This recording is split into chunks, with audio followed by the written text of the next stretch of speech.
Lu pernah nggak dibully pas masih sekolah? Dan guru-guru lu malah diem aja, seakan nggak peduli sama sekali.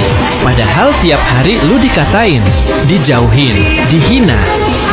Kadang disikut juga, tapi nggak ada yang bantuin. Guru cuma lihat dari kejauhan, terus balik lagi ngopi di ruang guru. Kayak nggak ada apa-apa. Pas lu coba ngomong pun, jawabannya cuma sabar ya, atau malah dibilang lebay. Tapi beda banget pas urusan uang. Telat bayar SPP seminggu aja, langsung lu dicap pembuat masalah.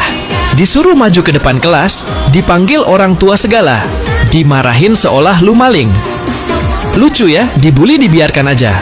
Tapi kalau soal tagihan SPP, langsung dikejar sampai ke rumah. Sekolah tuh harusnya tempat aman, bukan tempat yang penuh tekanan. Apalagi dari guru sendiri.